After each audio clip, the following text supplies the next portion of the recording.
Hi. Thanks for tuning in to the Chicago Youth Shakespeare Alumni Players' first radio play, Much Ado About Nothing, directed by Hannah Blau and featuring original music composed and performed by Kevin Johnson.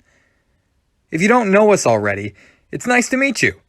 As our name suggests, we're a network of grateful former students and interns of Chicago Youth Shakespeare's program and looking to give back to the program by continuing the work we learned to do there, and by making sure they can keep inspiring more young people like they inspired us. If you enjoy this radio play, or if you just want to support youth arts education, we encourage you to donate to CYS using the link in the description. CYS is a small nonprofit organization dedicated to bringing high-quality arts education and training to young adults all around Chicagoland. And it just happens to bring some great memories and even better friends with it. So please join us in supporting CYS's work and keep your eyes peeled for what CYS has coming up in the rest of this year. We know we will. But that's enough serious talk. You've come here for one of Billy Shakes's silliest and most memorable comedies, and the cast can't wait one more moment to show it to you.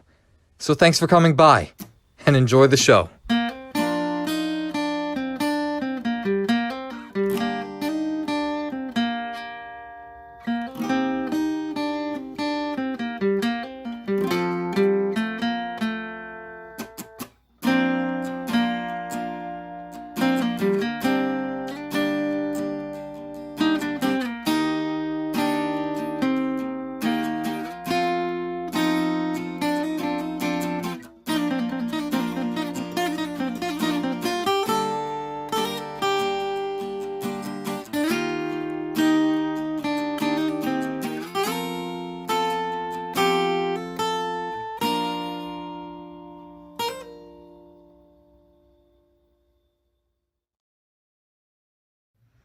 I learn in this letter that Don Pedro of Aragon comes this night to Messina. He is very near by this. He was not 3 leagues off when I left him. How many gentlemen have you lost in this action?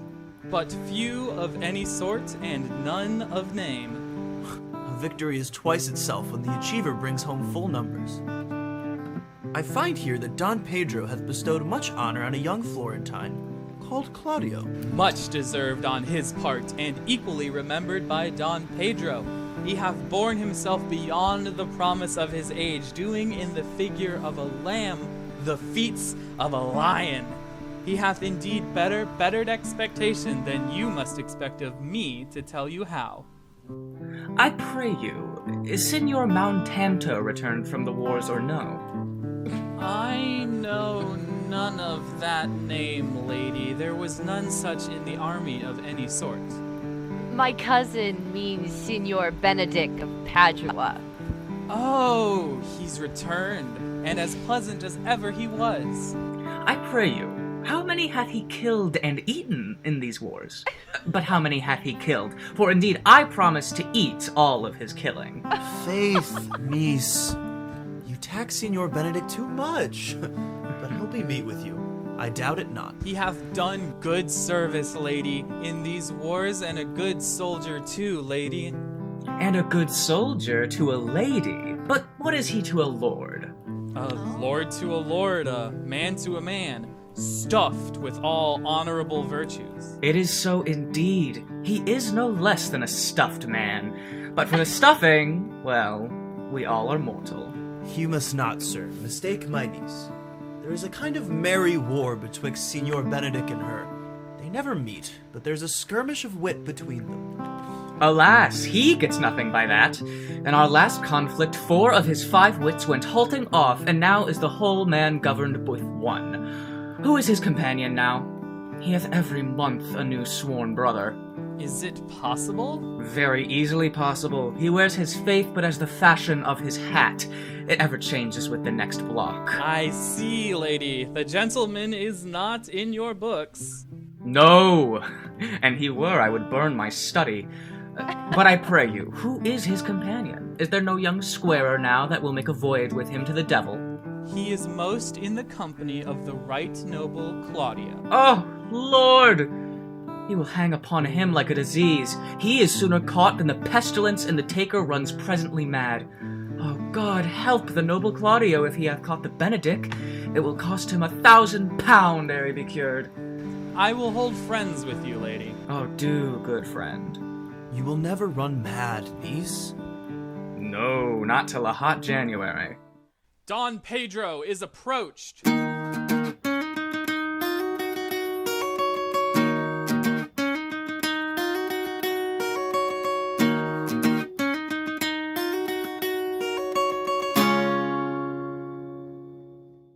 Signor Leonato, you are come to meet your trouble.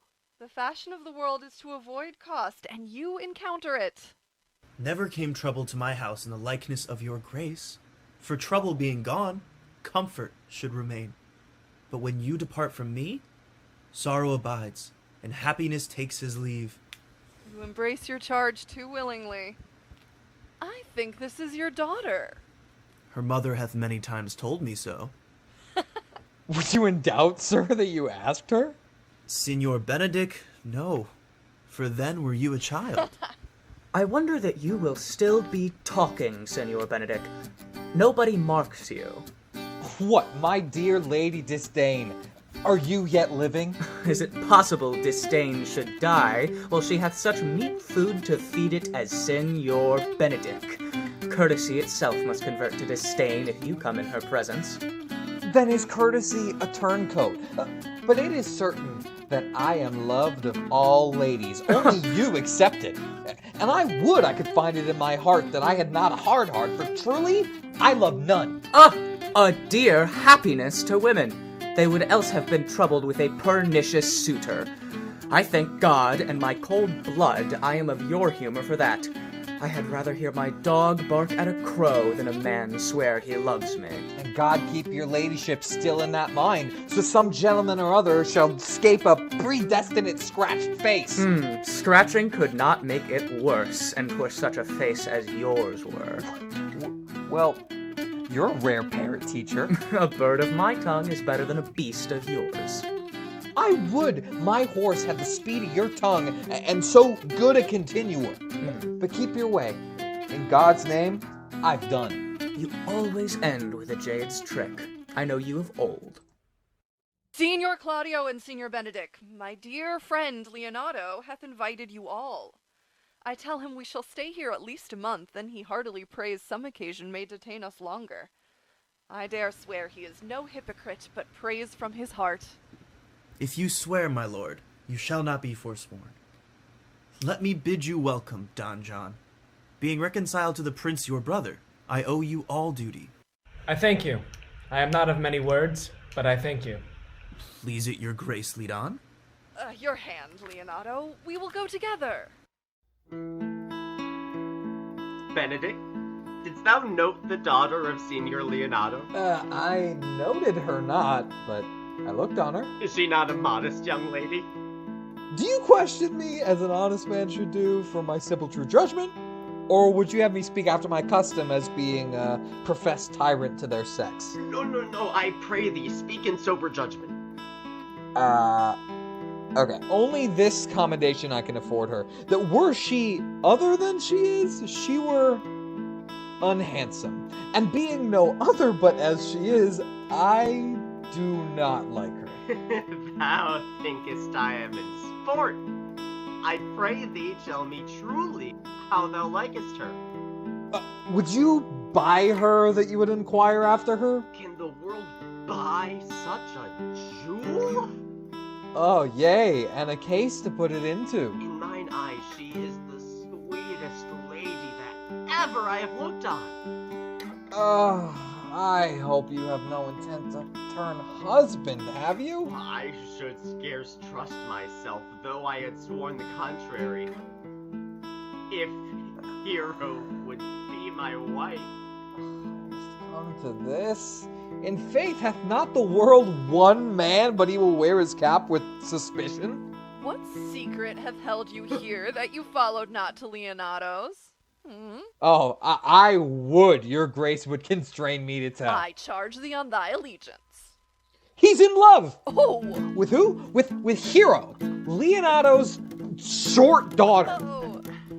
If this were so, so were it uttered.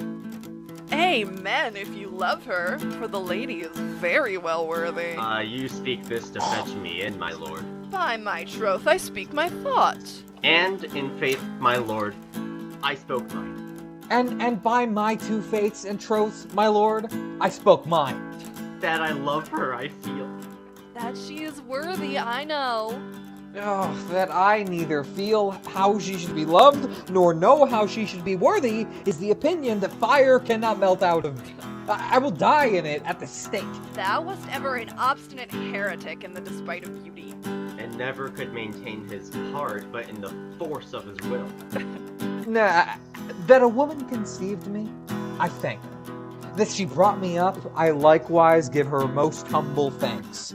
But that I will have a retreat winded in my forehead, or hang my bugle in invisible baldric, all women shall pardon me. 'Cause I will not do them the wrong to mistrust any, I will do myself the right to trust none. And the fine is, for the which I may go the finer, I will live a bachelor. Well, if ever thou dost fall from this faith, thou wilt prove a notable argument. If I do, hang me in a bottle like a cat, and shoot it. Ow! Good, Signor Benedick. Repair to Leonato's, commend me to him, and tell him I will not fail him at supper. For indeed he hath made great preparation. I have almost enough matter in me for such an embassage. My liege, your highness now may do me good. My love is thine to teach. Teach it but how, and thou shalt see how apt it is to learn any hard lesson it may do thee good. Hath Leonato any son, my lord? No child, but Hero. She's his only heir. Dost thou affect her, Claudio? Ah, my lord! When you went onward in this ended action, I looked upon her with a soldier's eye that liked, but had a rougher task in hand than to drive liking to the name of love. But now I am returned, and that war thoughts have left their places vacant, in their rooms come thronging soft and delicate desires, all prompting me how fair young Hero is, saying I liked her ere I went to wars. If thou dost love fair Hero, cherish it. And I will break with her and with her father, and thou shalt have her. Was it not to this end that thou beganest to twist so fine a story? How sweetly you do minister to love that no loves grief by his complexion. But, lest my liking might too sudden seem, I would have salved it with a longer treatise. What need the bridge much broader than the flood? I know. We shall have reveling tonight. I will assume thy part in some disguise, and tell fair Hero I am Claudio. And in her bosom I'll unclasp my heart, and take her hearing prisoner with the force and strong encounter of my amorous tale. Then after to her father will I break, and the conclusion is, she shall be thine. In practice, let us put it presently. Oh. Okay.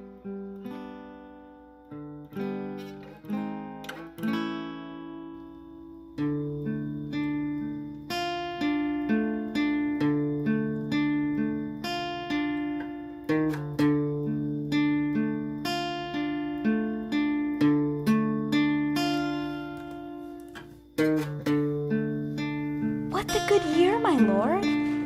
Why are you thus out of measure sad? There is no measure in the occasion that breeds, therefore the sadness is without limit. You should hear reason.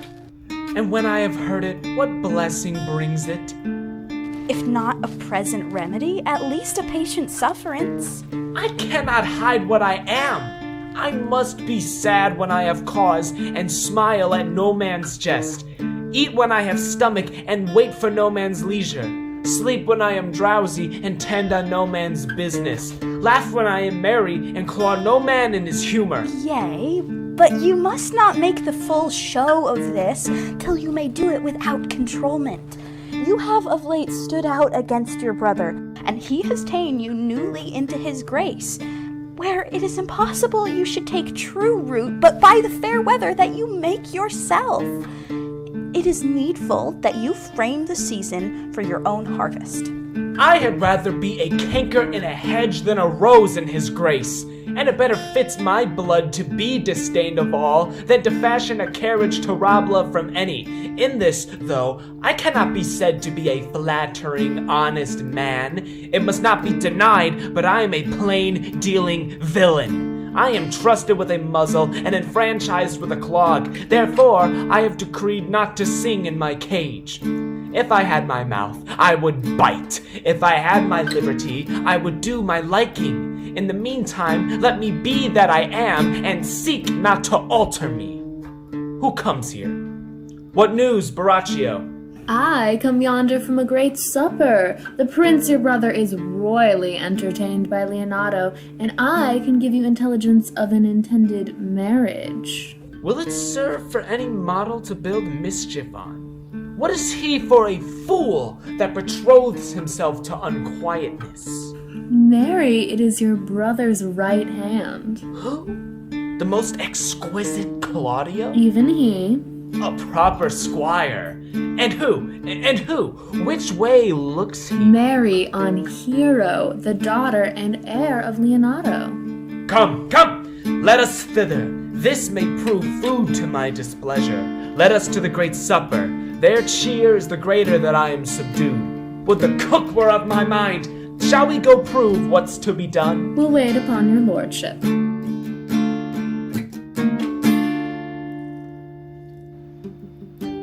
Was not Count John here at supper? I saw him not.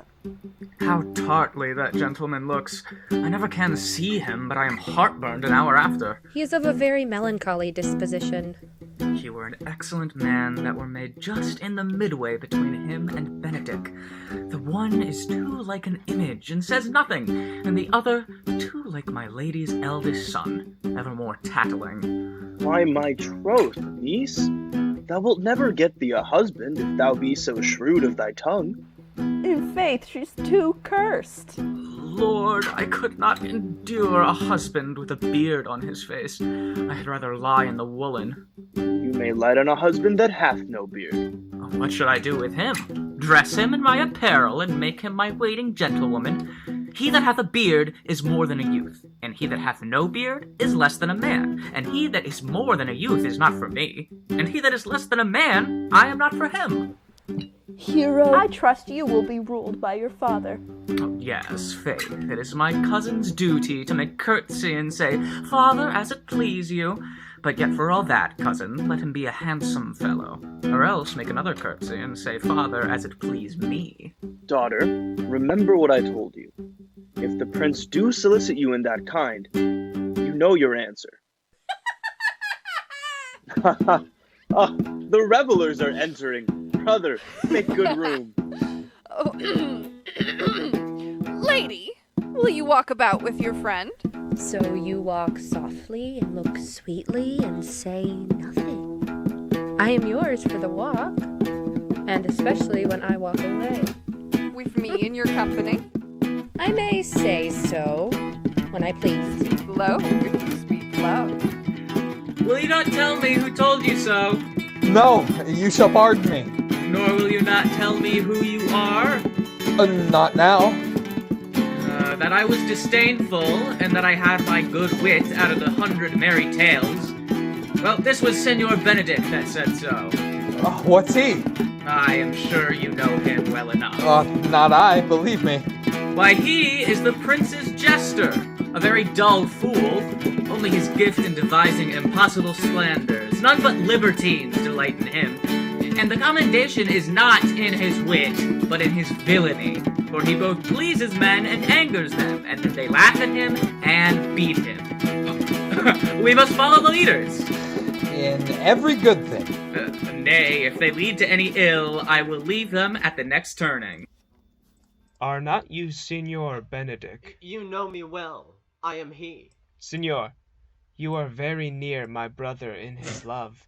He is enamored on Hero. I pray you, dissuade him from her.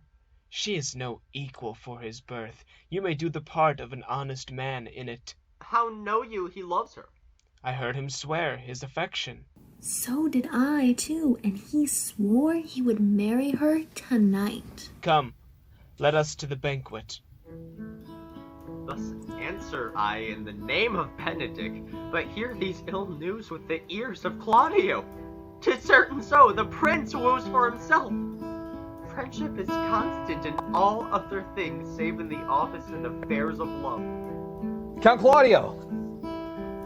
Yea, the same. The prince, I've got your hero. I wish him joy of her. Oh, but did you think the prince would have served you thus? I pray you leave me. Oh, now you strike like the blind man. 'Twas the boy that stole your meat. You'll beat the post. If it will not be, I'll leave you. Alas, poor hurt fowl. Now will he creep into sedges. But that my lady Beatrice should know me and not know me. The prince's fool? Well, I'll be revenged as I may. Now, Signor, where's the Count? Did you see him? Troth, my lord, I have played the part of Lady Fame. I found him here as melancholy as a lodge in a warren. I told him, and I think I told him true, that your grace had got the goodwill of this young lady. And I offered him my company to a willow tree, either to make him a garland as being forsaken, or to bind him up a rod as worthy to be whipped. To be whipped? What's his fault? Oh, the flat transgression of a schoolboy, who, being overjoyed with finding a bird's nest, shows it to his companion, and he steals it. Oh, I will but teach them to sing and restore them to the owner. If their singing answer your saying, by my faith, you say honestly. The Lady Beatrice hath a quarrel to you. The gentleman that danced with her told her she is much wronged by you. She misused me past the endurance of a block. She told me, not thinking I had been myself, that I was the prince's jester, that I was duller than a great thaw, huddling jest upon jest with such impossible conveyance upon me that I stood like a man at a mark with a whole army shooting at me. She speaks poniards, and every word stabs.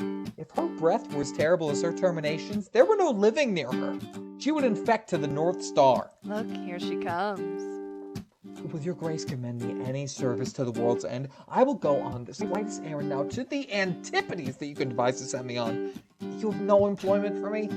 None but to desire your good company. Oh, God, sir, here's a dish I love not. I cannot endure my lady tongue. Come, lady, come. You have lost the heart of Signor Benedick. Indeed, my lord, he lent it me a while, and I gave him use for it, a double heart for his single one. Marry, once before he won it of me with false dice, therefore your grace may well say I have lost it. You have put him down, lady. You have put him down. I have brought Count Claudio, whom you sent me to seek. Why, how now, Count? Wherefore are you sad? Not sad, my lord. How then? Sick? Neither, my lord. Here, Claudio.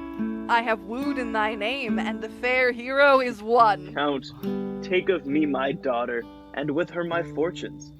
His grace hath made the match, and all grace say amen to it. Speak, Count. 'Tis your cue. Silence is the perfectest herald of joy. I were but little happy if I could say how much. Speak, cousin. Or if you cannot, stop his mouth with a kiss, and let him not speak neither. In faith, lady, you have a merry heart. Good lord, for alliance. Thus goes every one to the world but I, and I am sunburnt. I may sit in a corner and cry hey-ho for a husband. Lady Beatrice, I will get you one. I would rather have one of your father's getting. Will you have me, lady? No, my lord! Unless I might have another for working days, your grace is too costly to wear every day. But I beseech your grace pardon me. Cousins, God give you joy. She cannot endure to hear tell of a husband. Oh, by no means.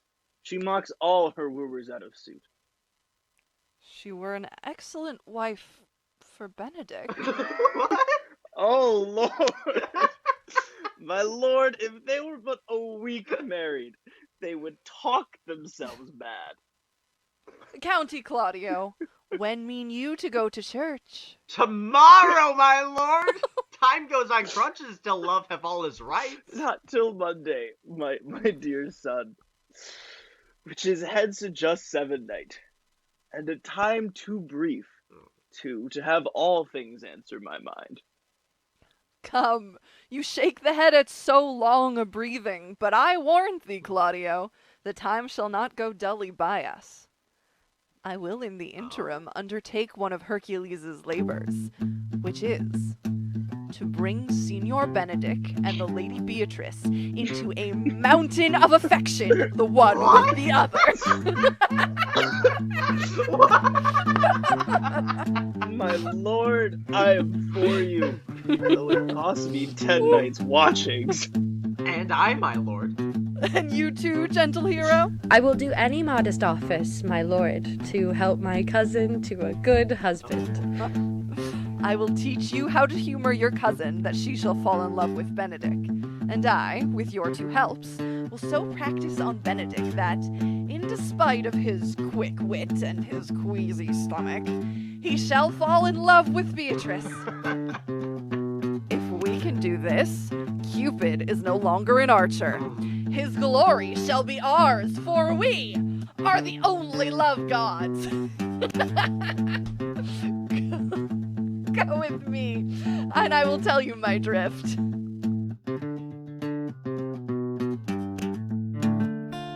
It is so. The Count Claudio shall marry the daughter of Leonato. Yea, my lord, but I can cross it. Any bar, any cross, any impediment will be medicinable to me.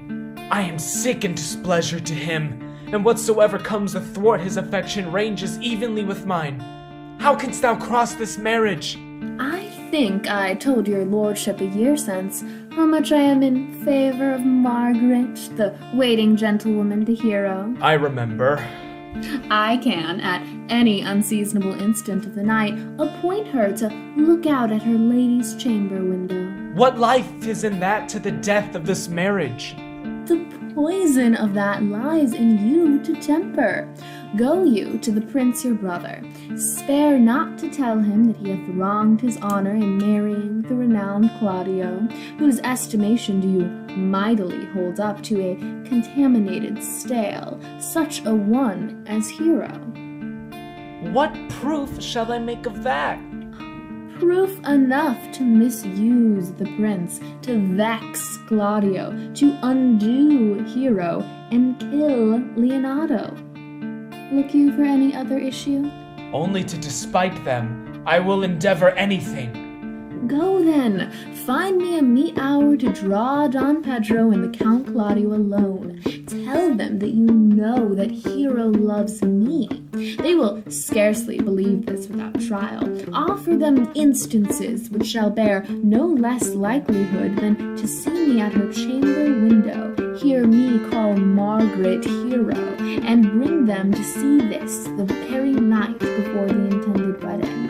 For in the meantime I will so fashion the matter that Hero shall be absent, and there shall appear such seeming truth of Hero's disloyalty that jealousy shall be called assurance, and all the preparation overthrown. Grow this to what adverse issue it can. I will put it in practice. Be cunning in the working this, and thy fee is 1,000 ducats. Be you constant in the accusation, and my cunning shall not shame me. I will presently go learn their day of marriage. I do much wonder that one man, seeing how much another man is a fool when he dedicates his behaviors to love, will, after he hath laughed at such shallow follies in others, become the argument of his own scorn by falling in love. And such a man as Claudio. One woman is fair, yet I am well. Another's wise, yet I am well. Another virtuous, yet I am well. But till all graces be in one woman shall not come in my grace. Rich she shall be, that's certain. Wise, or I'll none. Virtuous, or I'll never cheapen her. Fair, or I'll never look on her. Mild, or come not near me. Noble, or not I for an angel. Of good discourse, an excellent musician, and her hair shall be of what color it please God. The prince and motes your love. I will hide me in the arbor. See you where Benedick hath hid himself? hiding. Yeah. Come hither, Leonato. What was it you told me of today? That your niece Beatrice was in love with Signor Benedick? I did never think that lady would have loved any man. No, nor I neither. But most wonderful that she should so dote on Signor Benedick, whom she hath in all outward behaviors seemed ever to abhor. By my troth, my lord, I cannot tell what to think of it, but that she loves him with an enraged affection. It is past the infinite of thought. Hath she made her affection known to Benedick? No, and swears she never will. That's her torment. 'Tis true indeed. So your daughter says. Shall I, says she, that have so often countered him with scorn, write to him that I love him? Then, down upon her knees she falls, weeps, sobs, beats her heart, tears her hair, prays, curses. Oh, sweet Benedick, God give me patience! Oh, she doth indeed. My daughter says so. It were good that Benedick knew of it by some other, if she will not discover it. To what end? To what end? He would make but a sport of it and torment the poor lady worse. And he should. It were an alms to hang him. She's an excellent, sweet lady, and out of all suspicion, she is virtuous. And she is exceeding wise. In everything but in loving Benedick. I pray you tell Benedick of it, and hear what he will say. Were it good, think you? Hero thinks surely she will die. For she says she will die if he love her not. And she will die ere she make her love known. And she will die if he woo her, rather than she will bate one breath of her accustomed crossness. She doth well. If she should make tender of her love, 'tis very possible he'll scorn it. For the man, as you know all, hath a contemptible spirit. He is a very proper man. He hath indeed a good outward happiness. Before God, and in my mind very wise. He doth indeed show some sparks that are like wit. And I take him to be valiant. I love Benedick well, and I could wish he would modestly examine himself, to see how much he is unworthy of so good a lady. My lord, will you walk? Dinner is ready. Love me? Why, it must be requited. I did never think to marry it. They say the lady's fair. 'Tis a truth, I can bear them witness. And virtuous. 'Tis so, I cannot reprove it. And wise. But for loving me. By my troth, it is no addition to her wit, nor no great argument of her folly, for I will be horribly in love with her. I may chance have some odd quirks and remnants of wit broken on me, because I've railed so long against marriage. But doth not the appetite alter? A man loves the meat in his youth that he cannot endure in his age. Shall quips and sentences and these paper bullets of the brain awe a man from the career of his humor? No! The world must be peopled. When I said I would die a bachelor, I did not think I should live till I were married. Oh, here comes Beatrice. Oh, by this day she's a fair lady. I do spy some marks of love in her. Against my will, I am sent to bid you come in to dinner. Fair Beatrice, I thank you for your pains. I took no more pains for those thanks than you take pains to thank me. If it had been painful, I would not have come. You take pleasure, then, in the message? Yeah. Just so much as you may take upon a knife's point. You have no stomach, senor. Fare you well. Against my will, I am sent to bid you come in to dinner. There's a double meaning in that. Oh, if I do not take pity of her, I'm a villain. Now, Ursula, when Beatrice doth come, as we do trace this alley up and down, our talk must only be of Benedick.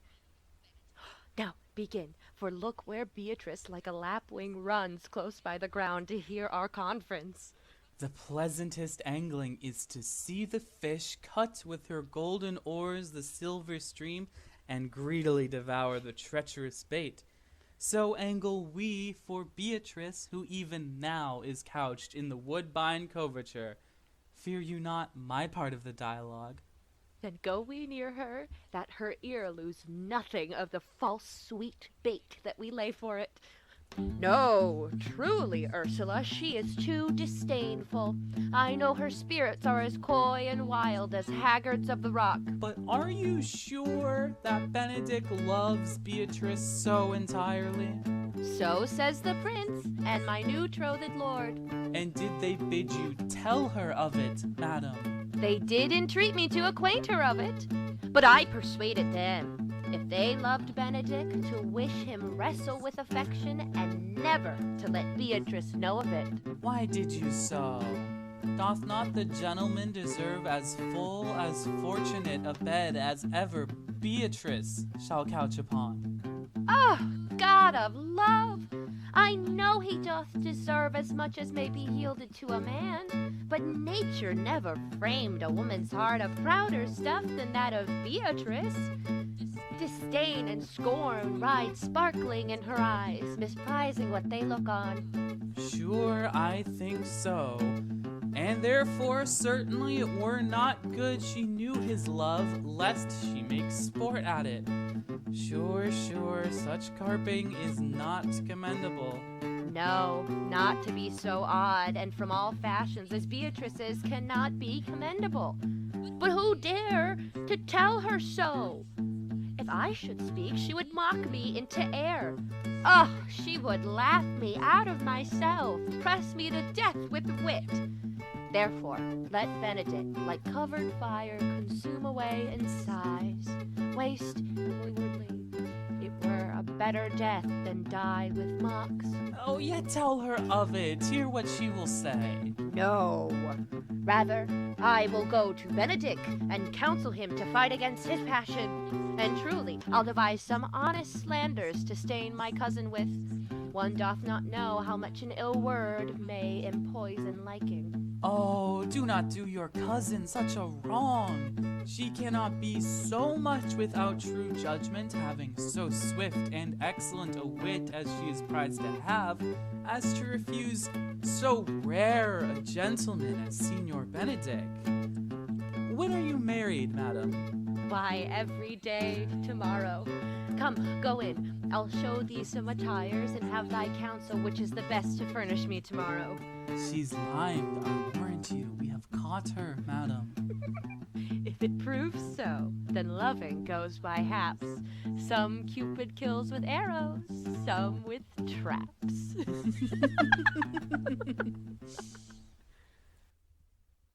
What fire is in mine ears? Can this be true? Stand I condemned for pride and scorn so much? Contempt, farewell, and maiden pride, adieu. No glory lives behind the back of such, and Benedick, love on.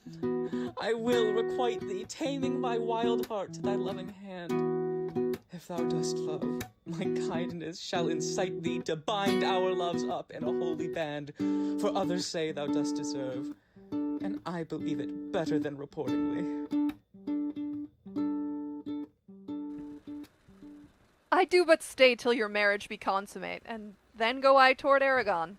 I'll bring you thither, my lord, if you'll vouchsafe me. Nay, that would be as great a soil in the new gloss of your marriage as to show a child his new coat and forbid him to wear it. Gallants, I am not as I have been. So say I. Methinks you are sadder.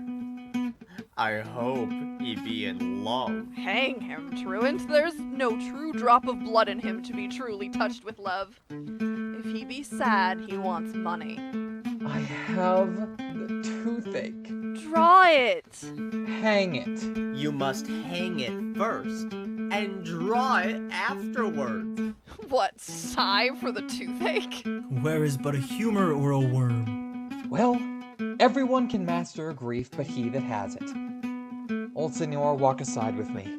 I've studied 8 or 9 wise words to speak to you, which these hobby horses must not hear. My lord and brother, God save you. Good day, Nachi. If your leisure served, I would speak with you. In private? Claudio? If it please you, yet Count Claudio may hear, for what I would speak of concerns him. What's the matter? Means your lordship to be married tomorrow? Yeah, You know he does. Yeah. Yes. I know not that, when he knows what I know. If there be any impediment, I pray you discover it. You may think I love you not, let that appear hereafter, and aim better at me by that I now will manifest. What's the matter, New? I came hither to tell you, the lady is disloyal. Who? Hero? Even she. Leonato's hero. Your hero. Every man's hero. Disloyal? The word is too good to paint out her wickedness. I could not say she were worse. Think you of a worse title, and I will fit her to it. Wonder not till further warrant. Go but with me tonight, you shall see her chamber window enter, even the night before her wedding day. If you love her then, tomorrow wed her. But it would better fit your honor to change your mind. May this be so? I will not think it. If you dare not trust that you see, confess not that you know. If you will follow me, I will show you enough. And when you have seen more and heard more, proceed accordingly. If I see anything tonight why I should not marry her tomorrow in the congregation where I should wed, there will I shame her. And as I wooed for thee to obtain her, I will join with thee to disgrace her. I will disparage her no farther till you are my witnesses. Bear it coldly but till midnight, and let the issue show itself.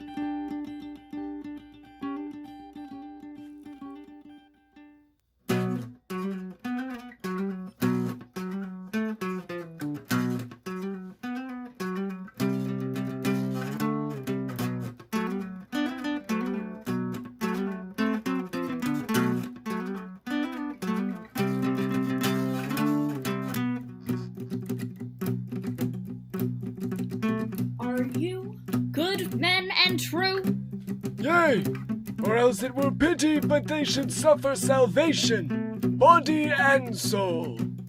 Nay, that were a punishment too good for them, if they should have any allegiance in them being chosen for the prince's watch.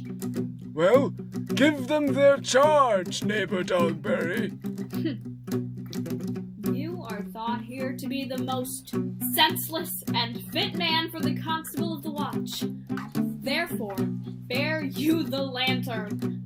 This is your charge. You shall comprehend all vagrant men. You are to bid any man stand in the prince's name. How if it will not stand? Why then take no note of him, but let him go. And presently call the rest of the watch together, and thank God you are rid of a knave. If he will not stand when he is bidden, he is none of the prince's subjects. True, and they are to meddle with none but the prince's subjects. Well, you are to call at all the alehouses, and bid those that are drunk get them to bed. How if they will not? Why then let them alone till they are sober? If they make you not then the better answer, you may say that they are not the men you took them for. Well, sir. If you meet a thief, you may suspect him by virtue of your office to be no true man. And for such kind of men, the less you meddle or make with, why, the more is for your honesty. If we know him to be a thief, shall we not lay hands on him? Truly by your office you may, but I think they that touch pitch will be most defiled. The most peaceable way for you, if you do take a thief, is to let him show himself what he is, and steal out of your company. You have been always called a merciful man, partner. This is the end of the charge. Well, masters, good night. And there be any matter of weight chances, call up me. Keep your fellow counsels and your own, and good night. Adieu. be vigilant, I beseech you.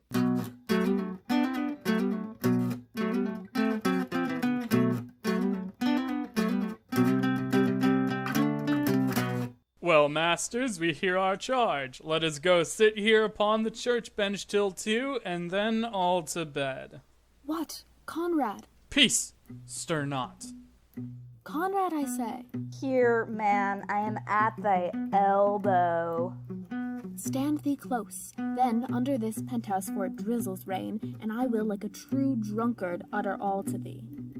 Some treason, masters, yet stand close. Therefore know I have earned of Don John 1,000 ducats. Is it possible that any villainy should be so dear? Know that I have tonight wooed Margaret, the Lady Hero's gentlewoman, by the name of Hero. She leans me out at her mistress's chamber window, bids me 1,000 times good night. I tell this tale vilely. I should first tell thee how the Prince Claudio and my master, planted and placed and possessed by my master Don John, saw afar off in the orchard this amiable encounter. And thought they Margaret was Hero? 2 of them did, the prince and Claudio, but the devil, my master, knew she was Margaret, and partly by his oaths which first possessed them, partly by the dark night which did deceive them, but chiefly by my villainy which did confirm any slander that Don John had made, away went Claudio enraged. We charge you in the prince's name, stand. Call up the right master constable. We have here recovered the most dangerous piece of lechery that was ever known in the Commonwealth. Masters! Never speak! We charge you, let us obey you to go with us. We are like to prove a goodly commodity being taken up with these men's bills. A commodity in question, I warrant you. Come, we'll obey you. Good morrow, cuz. Good morrow, sweet hero. Why, how now? Do you speak in the sick tune? I am out of all other tune, methinks. Oh, 'tis almost 5 o'clock, cousin. 'Tis time you were ready. Oh, by my troth, I am exceedingly ill. Hi-ho. Oh, these gloves the Count sent me, they are an excellent perfume. I am stuffed, cousin. I cannot smell. A maid and stuffed? There's goodly catching of colds. By my troth, I am sick. Get you some of this distilled Cardius Benedictus and lay it to your heart. It is the only thing for a qualm. Benedictus? Why Benedictus? You have some moral in this Benedictus. Moral? No, by my troth, I have no moral meaning. I meant plain holly thistle. You may think, perchance, that I think you are in love. Nay, by lady, I am not such a fool to think what I list, nor I list not to think what I can, nor indeed I cannot think, if I would think my heart out of thinking, that you are in love, or that you will be in love, or that you can be in love. Yet Benedict was such another, and now is he become a man. What pace is this that thy tongue keeps? Not a false gallop. Madam, withdraw. The prince, the court, Signor Benedick, Don John, and all the gallants of the town are come to fetch you to church. Oh, help to dress me, good cuz, good Meg, good Ursula.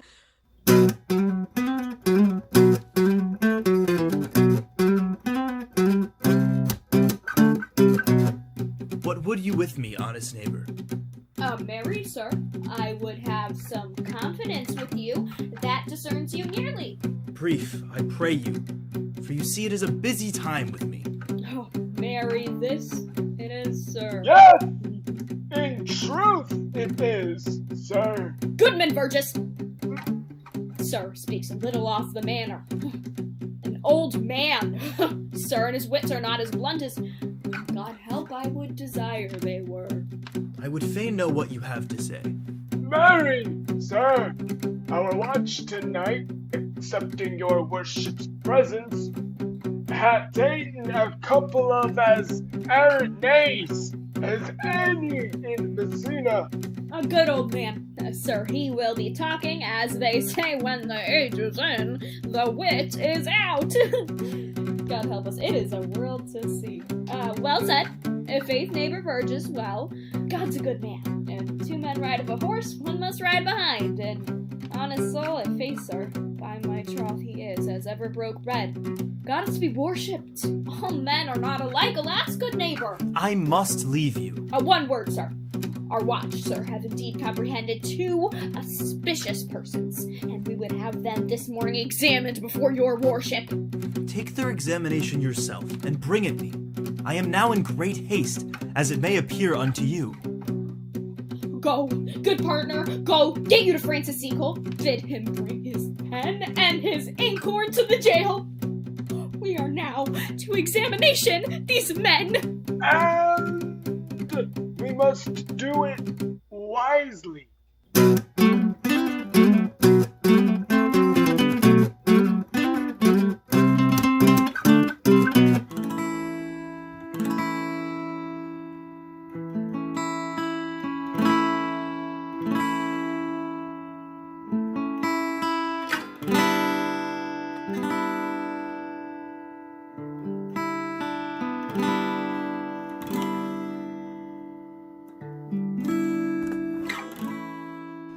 Come, Friar Francis, be brief. Only to the plain form of marriage. You shall recount their particular duties afterwards. You come hither, my lord, to marry this lady? No.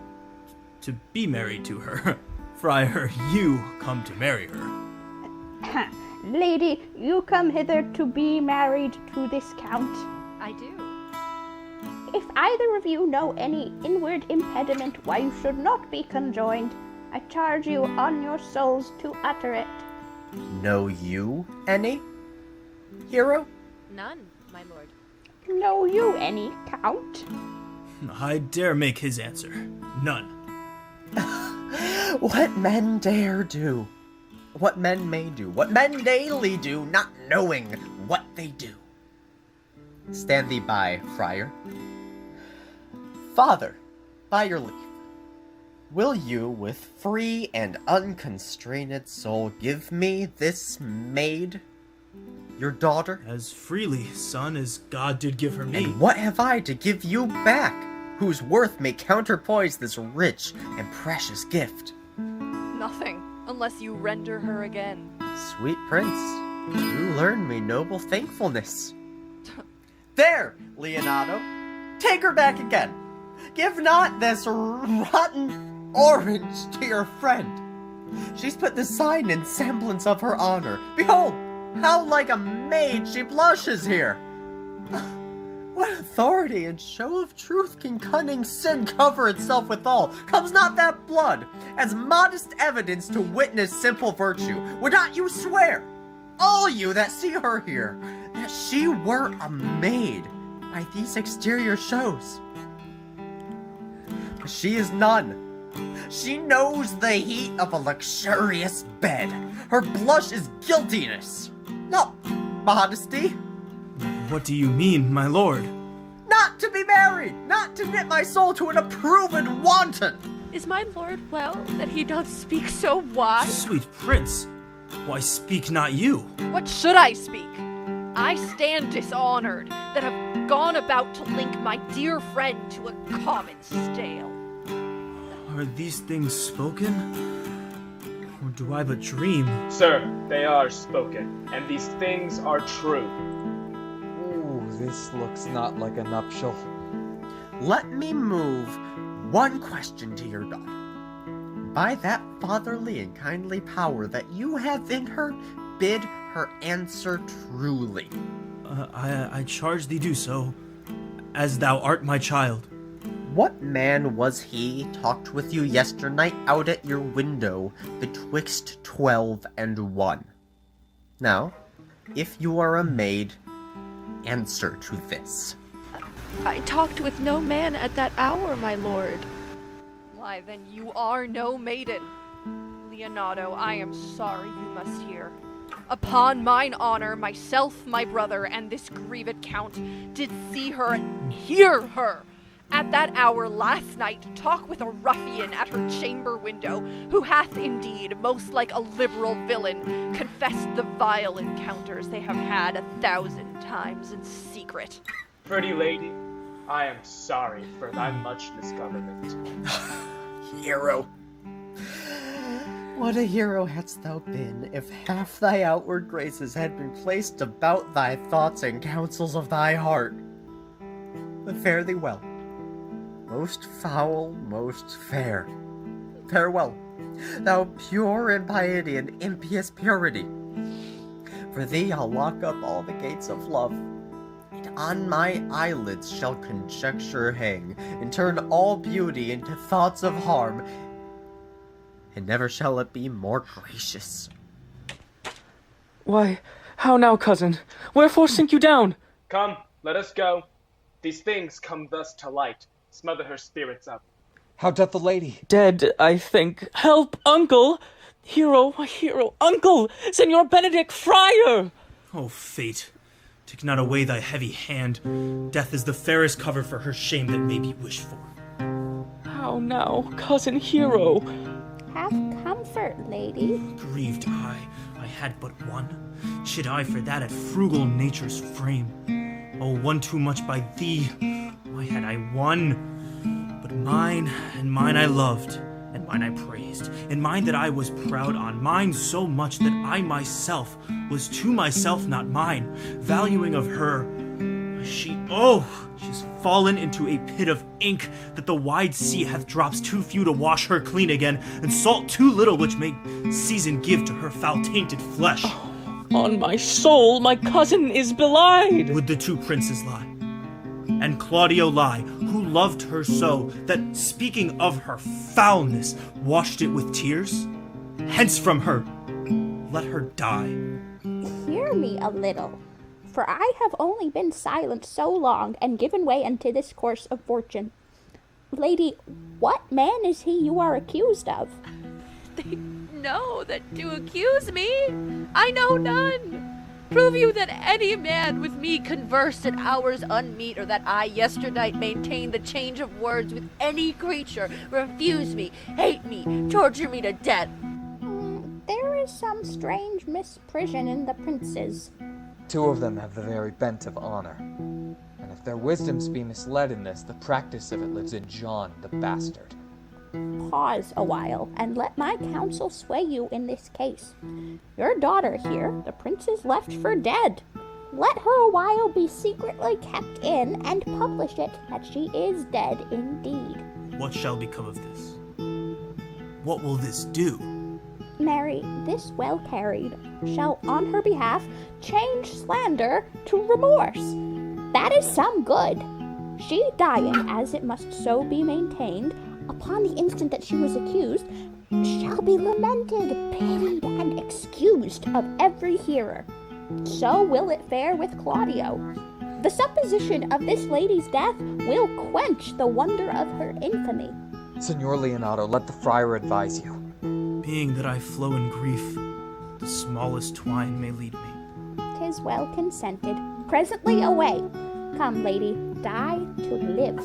This wedding day perhaps is but prolonged. Have patience and endure.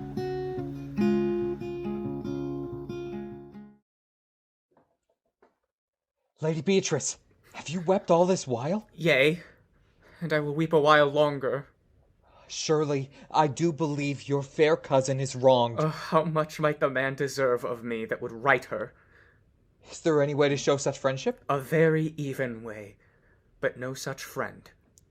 May a man do it? It is a man's office, but not yours. I do love nothing in the world so well as you. Is not that strange? As strange as the thing I know not. It were possible for me to say I love nothing so well as you, but believe me not, and yet I lie not. I confess nothing, nor I deny nothing. I am sorry for my cousin. By my sword, Beatrice, thou lovest me. Do not swear and eat it. I will swear by it that you love me, and I will make him eat it that says I love not you. Why then God forgive me. Oh, what offense, sweet Beatrice? You have stayed me in a happy hour. I was about to protest. I loved you. And do it with all thy heart. I love you with so much of my heart that none is left to protest. Come, bid me do anything for thee. Kill Claudio. Not for the wide world. You kill me to deny it. Farewell. Terry, sweet Beatrice. I am gone, though I am here. There is no love in you. Nay, I pray you, let me go! Beatrice! In faith, I will go! We'll be friends first. You dare easier be friends with me than fight with mine enemy.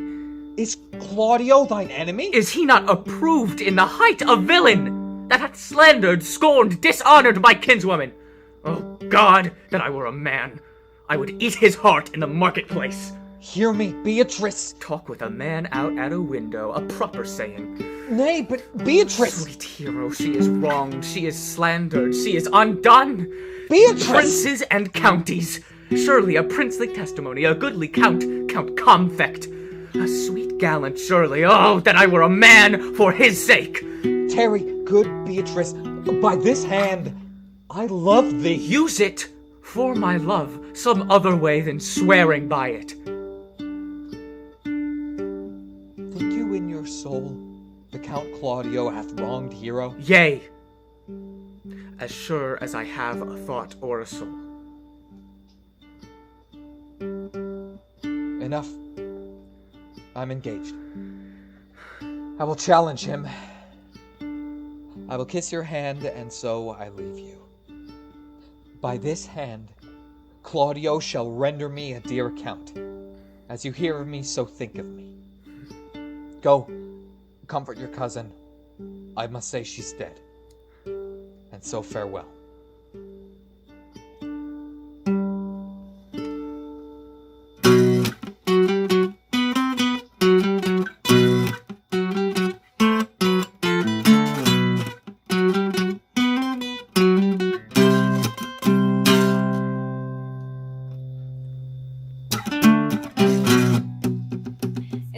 Assembly appeared. Which be the malefactors? Yea, Mary, let them come before me.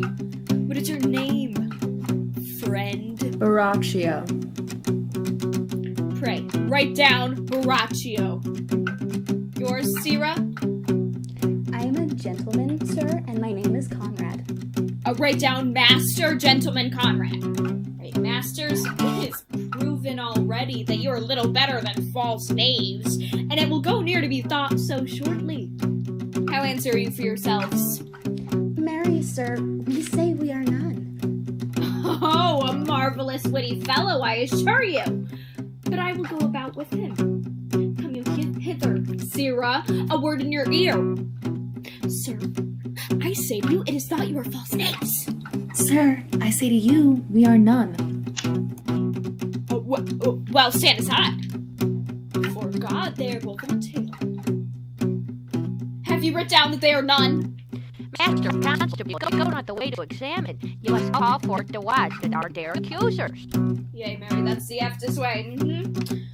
All right, let the watch come forth. Masters, I charge you in the prince's name. Accuse these men. This man said, sir, that Don John, the prince's brother, was a villain. What heard him say out? Mary, that he had received 1,000 ducats of Don John for accusing the lady hero wrongfully. Oh, flat burglary, as ever was committed. Yay! By mass, that it is! What else, fellow?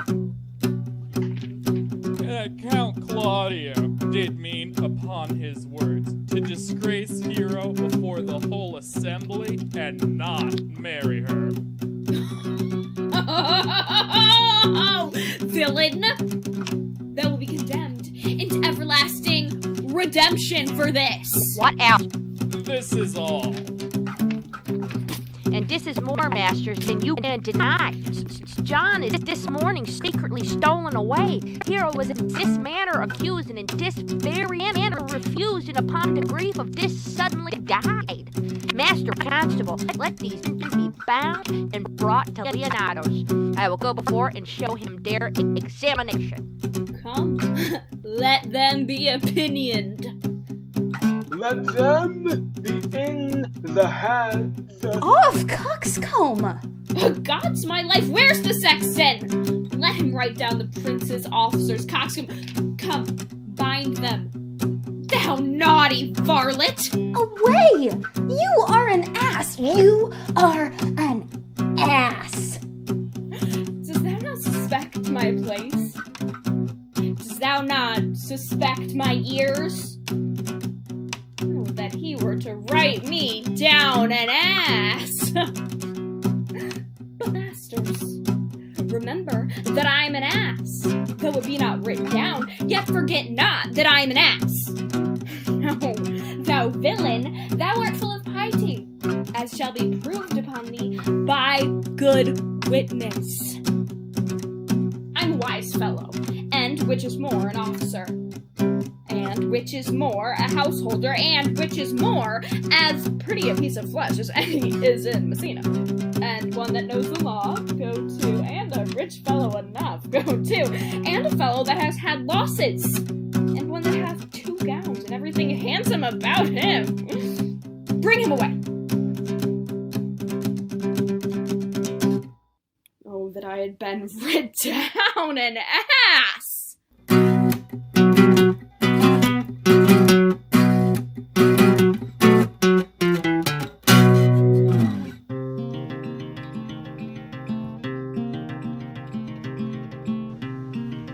If you go on thus, you will kill yourself.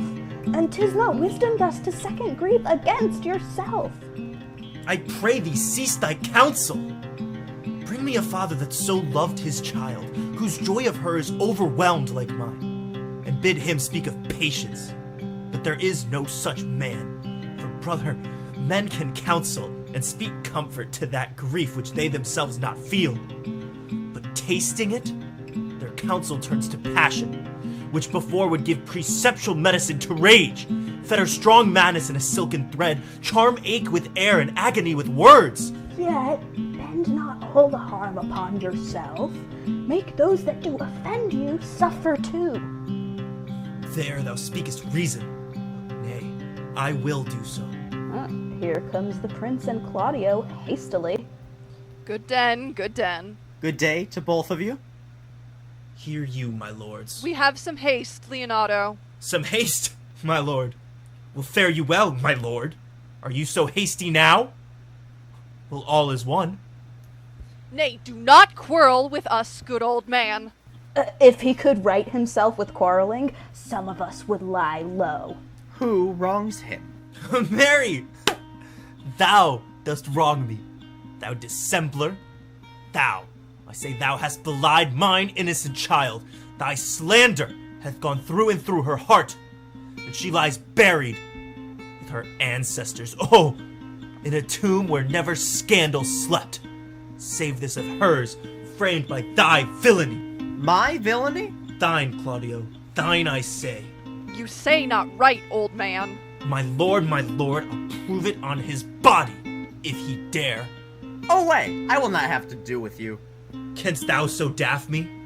Thou hast killed my child. If thou killest me, boy, thou shalt kill a man. He shall kill 2 of us, and men indeed. Come, follow me, boy. Come, sir boy, come follow me. Sir boy, I'll whip you from your foining fence. Nay, as I am a gentleman, I will. But brother... Content yourself. God knows I loved my niece, and she is dead, slandered to death by villains that dare as well answer a man indeed as I dare take a serpent by the tongue. Brother Antony. Come, 'tis no matter. Do not you meddle. Let me deal in this. Gentlemen both, we will not wake your patience. My heart is sorry for your daughter's death, but on my honor, she was charged with nothing but what was true and very full of proof. My lord, my lord. I will not hear you! No? Come, brother, away. I will be heard. And shall, or some of us will smart for it. See, here comes the man we went to seek. Now, Signor, what news? Good day, my lord. Welcome, Signor. You are almost come to part almost a fray. We had liked to have had our 2 noses snapped off with 2 old men without teeth. Shall I speak a word in your ear? God bless me from a challenge. You are a villain. I jest not. I will make it good how you dare, with what you dare, and when you dare. Do me right, or I will protest your cowardice. You have killed a sweet lady, and her death shall fall heavy on you. Let me hear from you. Well, I will meet you, so I may have good cheer. Fare you well, boy. You know my mind. My lord, for your many courtesies, I thank you. I must discontinue your company. Your brother the bastard is fled from Messina. You have among you killed a sweet and innocent lady. For my lord Lackbeard there, he and I shall meet. Until then, peace be with him. He is in earnest.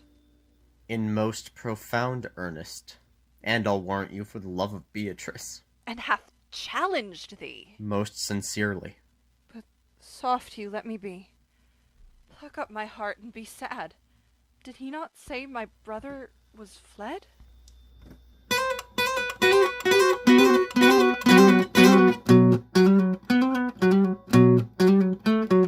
Come you, sir.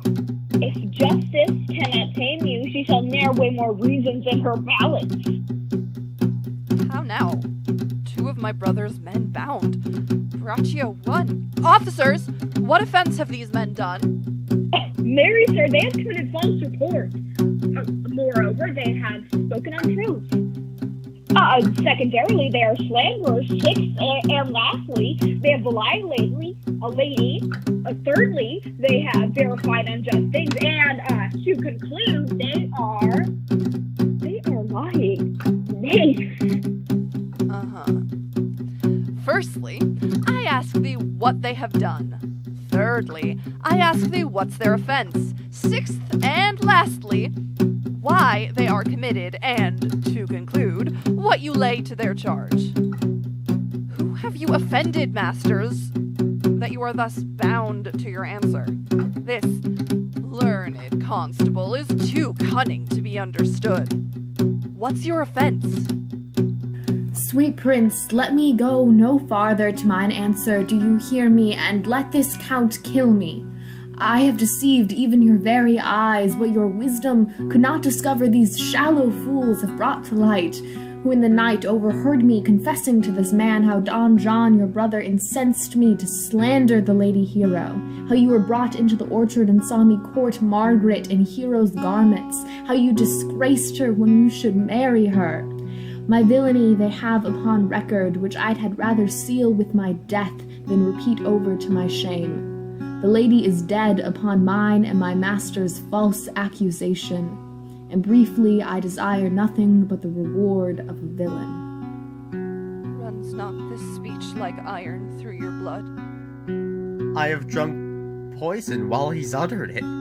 Here comes Master Signor Leonato, and the Sexton too. Which is the villain? Which of these is he? If you would know your wronger, look on me. Art thou the knave that with thy breath hast killed mine innocent child?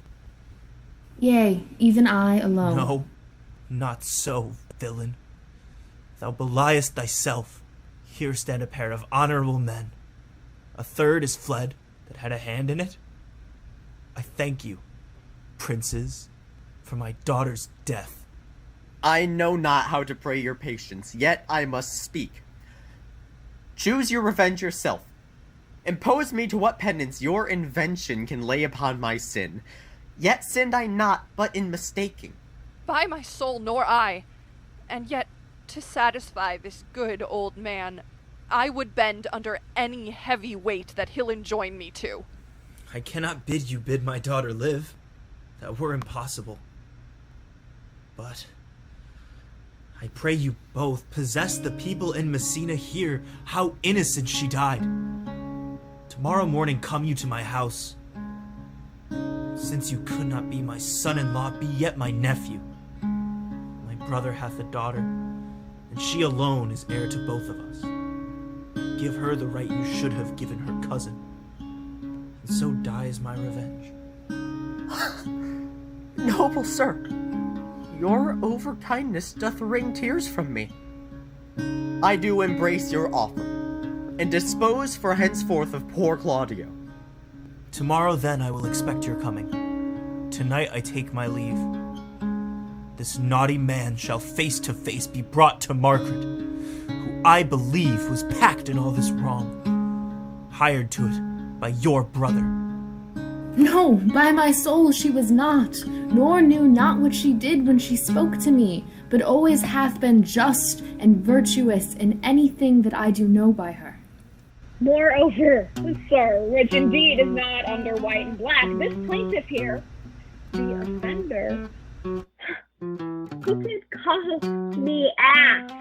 I beseech you, let it be remembered in his punishment. Go. I discharge thee of thy prisoner, and I thank thee.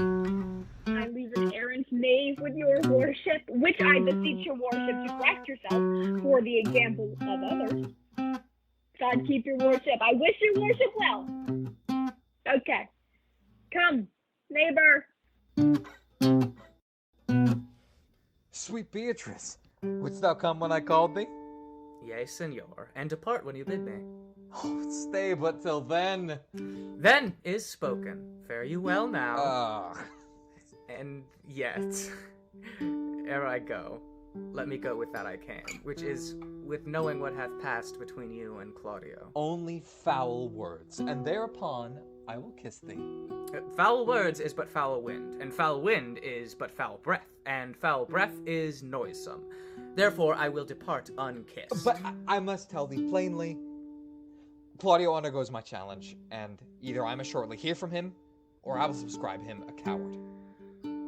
And I pray thee now, tell me, for which of my bad parts didst thou first fall in love with me? For them all together.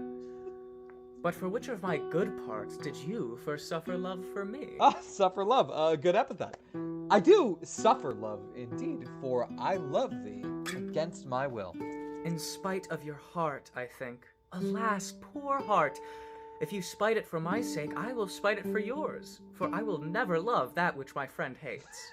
Thou and I are too wise to woo peaceably. And now, tell me, how doth your cousin? Very ill. And how do you? Very ill, too. Madam, you must come to your uncle. Yonder's old coil at home. It is proved my lady hero hath been falsely accused, the prince and Claudio mightily abused, and Don John is the author of all, who is fled and gone. Will you come presently? Will you go hear this news, senor? I will live in thy heart, die in thy lap, and be buried in thy eyes. And moreover, I will go with thee to thy uncle's.